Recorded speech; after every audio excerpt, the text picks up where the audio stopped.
everybody, long time no see or speak. I know I've been extremely busy lately with uni and work and crazy things happening in the world.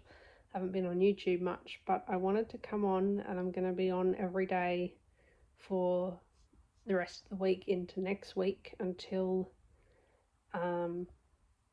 Tuesday next week, because Wednesday, next week, because I'm doing the 1 week ration challenge that we eat what a refugee would be given in their ration packs. We are allowed to buy some added flour and rice, as they are allowed to do, because they get given some food vouchers for that sort of thing, which I am going to use. But I will show you the list of what we are allowed to eat for the week in a moment. And I have earned some rewards, so I can add one spice, which is probably going to be ginger, I think, powdered ginger. And we are allowed to add 1 clove of garlic, because I have earned those rewards for fundraising and joining a team and that kind of thing.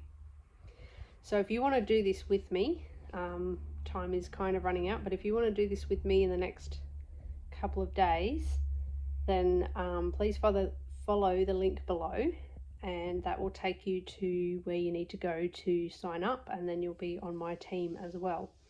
And our goal is to raise 3,570, I think it is, to feed a family of refugees for the entire year. So that's pretty cool. My first thoughts coming into this, and I will do a unboxing if you like, or show you what I have to eat for a week. I'll put it on the dining room table and show you. But my initial thoughts are that there's not a lot of nutrition in these things. I will continue with taking my yellow pill. It's in the rules that you're allowed to have a vitamin mineral supplement, which it basically is. It's a food-based one. And the reason for that is because I actually get quite unwell if I stop taking it and have no energy to work or do any of those things. So I will continue to be taking that, but they won't have access to that, of course. But like I said, it's in the rules that we can continue those things as an option. So I will continue on my yellow pill just for my own health. But yeah, certainly if you wanted to do it for a more realistic perspective, I guess, then a week off of vitamin and mineral supplement is probably not going to do you too much harm, unless you have an underlying condition like I have. So just being upfront and transparent about what's going on. I will be using my 1 clove of garlic. I will be using my allowed sardines. My partner is actually allergic to seafood, so we'll be keeping them away from him. And I'll be having 1 kilo of rice and 1 kilo of flour, because we are allowed to buy extra. I think it's 400 grams that come in the pack, so to speak. And yeah, so my initial thoughts from a dietary perspective is there's not a lot of vitamins and minerals in the foods that these people are fed. Lots of high fiber. There's a fair amount of protein, really. Oh, excuse me. You've got the rice has got protein, plus the beans. That's quite a balanced protein with all the amino acids in it. And then you've got the sardines, so that's a fair amount of protein, really. And you've got carbohydrates and a little bit of fat with the fish. Not a lot of fat though. I probably would like to see a little bit more. The other thing too is these foods are canned. They're processed. Well, not so much processed, but definitely preserved. Usually they use like a salt to preserve things in cans. I mean, I'm not totally against canned goods. They are really good for long-term storage and that sort of thing. The jury is still out on whether the heavy metals leach into the food.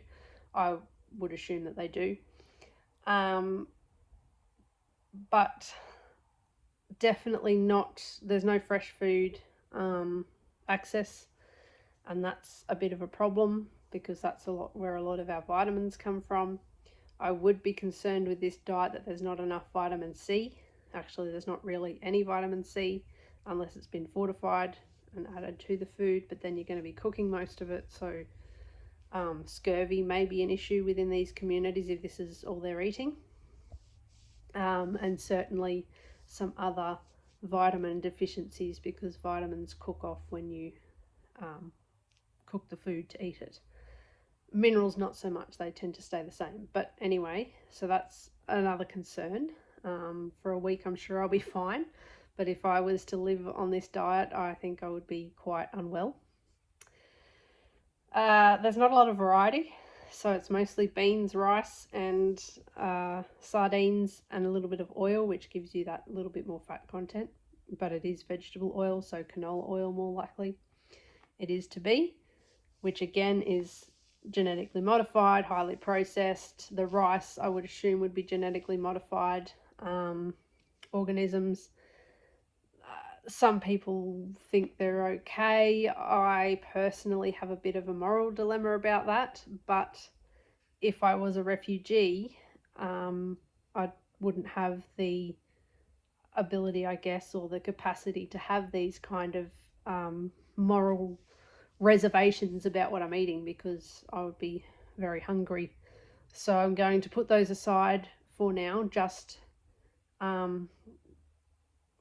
because this is about experiencing life from a perspective where we don't have access to food.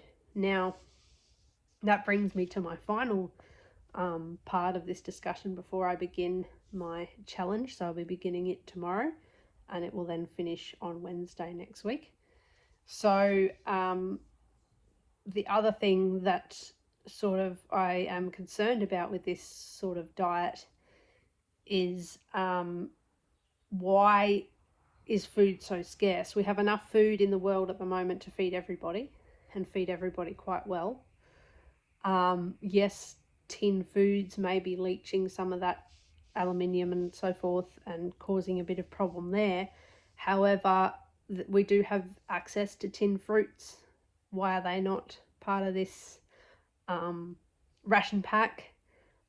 We do have access to quite a lot of herbs and spices.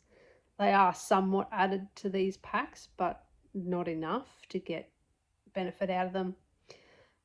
And all that kind of stuff. So why is there no variation in the diet, basically, is my question going into this. And I don't know a lot about the refugee programs and what they're actually given as part of their rations. I assume it's similar to what we're eating or allowed to eat. So there is plenty of food in the world. I know some people don't realise this, but there actually is scientifically enough food in Australia alone to feed 60 million people. And that's a phenomenal amount. And I think it's about 60% of that food is exported. So there's the land grabbing issue where food is not kept locally, which would then make the capacity to feed so many people a lot lower. And a lot of the food that we grow is actually used for biofuels that's grown overseas and then, grabbed back to use as a biofuel rather than a food. So, this whole biofuel being environmentally friendly, blah, blah, is a whole heap of hoo-ha BS, really. Because it's taking food away from the poorer countries because a lot of the first world and second world even countries don't have the land to produce enough to make their biofuel. So that's just a bit of an insight into that. But yes, Australia has enough to feed 60 million people as we are at the moment. That is set to decrease as we are farming terribly. We have terrible farming practices. We're degrading the soil, which then means that we can't grow as much. So if nothing changes, then that number will decrease over time. But as it stands at the moment, we have plenty of food. Problem is we're shipping it everywhere except here. So we now have 40% of the food that we grow available, which is still a phenomenal amount. And then it's about, so I think it's over 40%. I can't remember the exact numbers, but I'm sure someone will correct me if I'm wrong. Of food that goes to supermarkets ends up in waste. So there's massive problems across the board in Australia alone, even though we have enough food to maintain everybody, and not just maintain but provide enough diversity of nutrients to keep everyone well nourished. But unfortunately, even people who are obese are also malnourished because of the high processing and industrialization situation that's going on. So my thoughts are, why are refugees and other people who are very, very poor, why are they not fed? That should be a human right, that we should all be able to access good quality food for nutrition. We actually need food to survive, and that should just be available, like running water, for example. That should also be something that is focused on, especially in the lower economic countries where running water is almost a luxury if it exists at all. So there's lots and lots of problems out there in the world, and I'm doing this challenge partly to raise money for this situation where they want to improve the nutrition. It's run by a whole heap of church groups and community groups. This is not a government thing.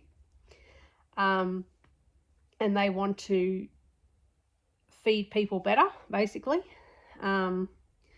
So they need the money to do that. So they're running these challenges to help them get enough money to do that, but also to raise awareness of the problems that are happening with nutrition in the world. I think that a lot of people are not aware of it, and possibly the panic over lettuce and other greens lately is making people a little bit more aware of it. So I just kind of wanted to bring to light some of the numbers and figures. I'm not sure on the waste one, you would have to check that, but the others I'm quite sure are correct. The 6 million, and then 40%, 60% of that is exported, and then 40% of that is wasted, the stuff that we actually keep on our shores. We do also import food from other countries. Australia is importing food from New Zealand, China, and a few other places. So Germany, I think, is another one. So it sort of does, in a way, replace the food that we're exporting to a degree. However, for our own health, for our soil health, for our continuation of being able to feed everybody, we really need to change our practices, and a lot of people aren't aware of that. I mean, I try and help educate as many people as I can to have their own food growing, but I understand that there's situations where people can't have food growing, and so their access to clean food with good nutrition values is impaired because of industrialization and somewhat globalization. And both of these things have their place, but we need to find a balance now, because we've actually gone too much industrialized and people have been taken out of the system. And now we have problems with soil degradation because we're actually monocropping to produce enough of one crop to maintain an industrial system that's actually more resource consuming than a human-based people energy system. So there you go. There's my thoughts on what's going to happen from tomorrow. Today I've just had a blood test, so I'm feeling a little bit weakened. I've just sucked all the blood out of me. But I've just had a big steak sandwich to replace the iron, and some sugary drinks and stuff to try and bring everything back to a bit more balance. So I'm hoping I'll feel better this afternoon. I've got my first physio appointment this afternoon. There's nothing particularly wrong with me. They just like to do that because of my disease. Things seize up and all that kind of stuff. So I haven't injured myself or anything. And then tomorrow I will begin the challenge. I will put all the things that I'm allowed to eat on the dining room table and show you what it actually looks like, because that can be a little bit confronting for some people that may not realise how little food it actually is. And then I will be posting every day updates on what I'm doing as far as eating and things like that, and what I've been cooking. I'll try and take some photos and maybe some videos on that. But it's also good to understand how to live on minimal food. I mean, this is not a great diet, but I don't know, I think it will help as food becomes more scarce and things become more expensive. I'm hoping that this will help me and others as well learn how to live on staples, basically, so that we can prepare them in a way that we're getting the most nutrients out of each thing. So I will do that tomorrow, and I'll post up now the list of what we are eating, and in the description you will find the link to my team. Please, if you are interested in doing that, join that, and then you can choose if you sponsor yourself, you can choose a spice that you want to use, and we can actually share our spice. So you can use ginger and I can use whatever you choose. And if you join my team, you will then have the 1 clove of garlic for flavouring. Garlic also has some sulphur in it. Everything has sulphur in it, but has some added sulphur in it, and some other things in it, like the allicin, which is really good for you. It helps to get rid of microbes, that's the word I was trying to look for, that are undesirable, that you may not want in your system, but it also strengthens the immune system. So, well, obviously getting rid of microbes you don't want strengthens the immune system anyway. So garlic is a fantastic addition to the diet, and then as you raise more money, you receive more things that you may add in, such as a tin of tomatoes, which at least has some vitamin C content that probably gets cooked off when you cook that tomato, but some would still be there. So there's that. Like I said, you may still take your vitamin mineral supplement, and I recommend that if you feel like you need it, please do use that, because there's not a lot of nutrition in this diet. The macronutrients are pretty much met, but all the micronutrients, your vitamins and minerals, are lacking.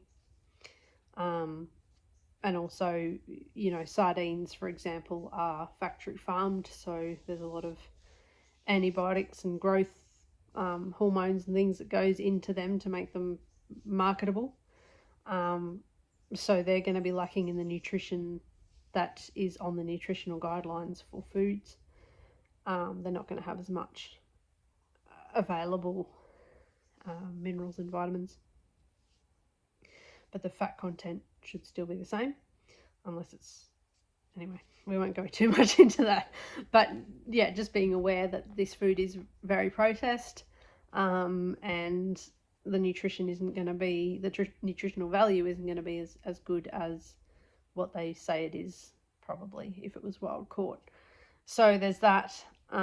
If you are a vegetarian, you may also take part and use tofu instead of the sardines. I am not vegetarian. I did used to be vegan a very long time ago, but that was I had cancer at the time, and I just wanted to give my digestive system the best chance to, because meat is quite hard to digest, the best chance to get as many nutrients out of food as I could. So that also meant that I needed to supplement, because some of our vitamins and minerals come from animals predominantly, not only, but predominantly, and sometimes we need help for absorption, especially now with all the degraded soils and things like that. So I was supplementing iron and a few other things as well, vitamin B12, that kind of thing. But yeah, certainly most vitamins and minerals can be accessed by a vegetarian or vegan diet. So yeah, if you do want to take part, please find that link in the description, and I will be happy to see you there. If you feel like you want to donate to the cause also, I might post another link in the description for that too. So anyway, that's me for today. Catch you later.